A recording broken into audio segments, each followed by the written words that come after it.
बिस्मिल्लाहिर्रहमानिर्रहीम। कुल नफ्सन ज़ाइक़तुल मौत।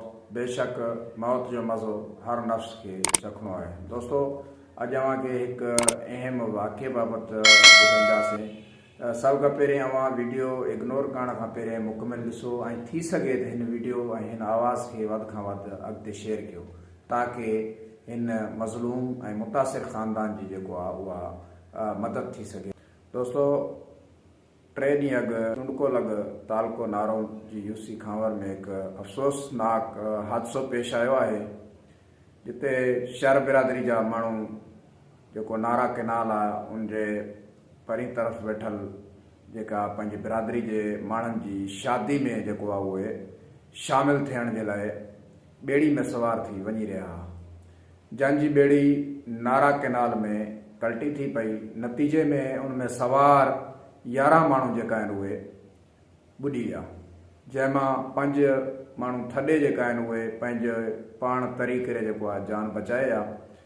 सो जेका उनमें ॿिया 6 सवार हुया सो उन्हनि जा लाश गुज़िरियल 3 ॾींहं गुज़रण बावजूदि जेको आहे न हथ अची सघिया आहिनि। मीडिया ते ख़बर हलण बाद निगरान वज़ीर जेको आहे उन नोटिस वरितो ऐं जेको आहे उन चयो त जेको आहे हिते मुतासिर ख़ानदान जी मदद कई वञे ऐं जेका उते गुम थियल माण्हू आहिनि उन्हनि जा लाश ॻोल्हिया वञनि। पर सिंध हुकूमत वटि अहिड़ी का बि जेकी आहे उन्हनि टोबा जेका मोकिलिया उन्हनि वटि का बि सहूलियत न आहे, ऑक्सीजन वग़ैरह या का अहिड़ी उन वटि मशीनरी न आहे जंहिं ज़रिए उहे नारे जे हेठि सतह ते वञी सघनि ऐं जेका ॿुॾी वियल आहिनि माण्हू उन्हनि जा लाश ॻोल्हण में जेको आहे उन्हनि खे का सवलाई थिए।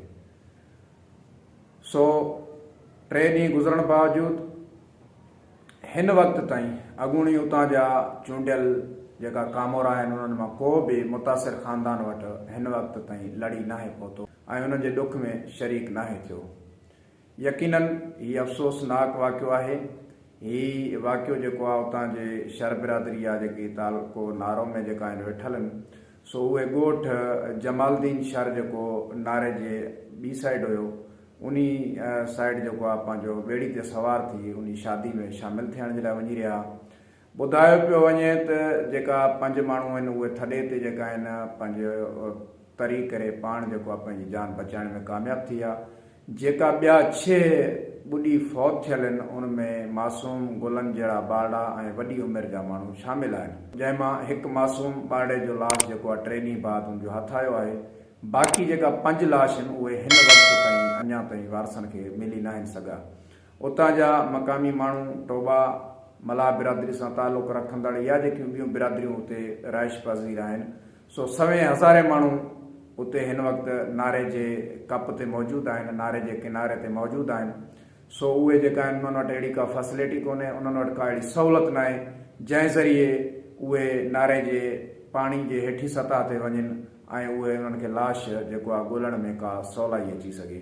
सो हीअ सिंध गवर्नमेंट जी जेकी आहे उहा कारकर्दगी आहे त हिकु अफ़सोसनाक हादसो पेश आयो आहे ऐं उन्हनि जे जेको माण्हू फौत थी विया आहिनि, जेका ॿुॾी आहिनि, उन्हनि खे ॻोल्हण जे लाइ का अहिड़ी उन्हनि वटि फैसिलिटी कोन्हे, का अहिड़ी उन्हनि वटि मशीनरी कोन्हे जंहिं ज़रिए उन्हनि जा जेका मोकिलियल टोबा आहिनि उहे नारे जी हेठि सतह ते वञी जेका उहे ॿुॾी फौत थियल माण्हू आहिनि उन्हनि जे लाश ॻोल्हण में जेको आहे उहे किरदारु अदा करनि। सो असां हिन प्लेटफॉर्म ते तमामु दोस्तनि खे गुज़ारिश कंदासीं त हिन वीडियो खे वधि खां वधि शेयर कयो ताकी हीअ आवाज़ जेकी आहे पंहिंजी वफ़ाक़ी हुकूमत ताईं पहुचे ऐं जेकी मुतासिर ख़ानदान आहिनि उन्हनि जी वसार का मदद थी सघे, माली मदद थी सघे ऐं उन्हनि जा जेका गुम थियल माण्हू आहिनि, जेका ॿुॾी फौत थियल माण्हू आहिनि, उन्हनि जे लाश ॻोल्हण में का मदद थी सघे। सिंध हुकूमत खां जेको आहे का शइ जी उमेद रखणु मतिलबु के ॿॿरनि खां ॿेर घुरण बराबरि आहे। हिन वक़्तु त निगरान हुकूमत हले थी पर उन्हनि वीचारनि कुझु न कुझु इहो आहे जो नोटिस वरितो आहे। सो असां तमामु जेका गमज़दा आहियूं इन ॾुख भरे अफ़सोस भरे वाक़े ते ऐं असां शहर बिरादरी जे उन जेकी फैमिली सां इन ॾुख जा बराबरि जा शरीक आहियूं ऐं असां दुआगू आहियूं त अल्लाह ताला जेका आहिनि जेका हादसे में शहीद थी आहिनि, अल्लाह ताला उन्हनि जी मग़फ़रत फ़रमाए, उन्हनि खे जन्नतुल फिरदौस में आला मक़ाम अता फ़रमाए ऐं उनजे वुरसा खे सब्र जी तौफ़ीक़ अता फ़रमाए ऐं जेका हिन वक़्त ताईं गुमल लाश आहिनि अल्लाह ताला खां दुआ घुरंदासीं त या रब ताला लाश जेका आहिनि उहे तमामु जल्द मिली सघनि। छो जो शादी जो माहौल हो, ख़ुशी जो माहौल में ही हिकिड़ो अफ़सोसनाक क़यामत बर्पा जेको आहे, हिकिड़ो जेको हादसो पेश आयो आहे। हिन वक़्तु जेका फ़ौजशुदा आहिनि माण्हू, उन्हनि जे घरनि में कहराम मतल आहे ऐं हर तरफ़ माहौल जेको आहे उहो सागवार आहे।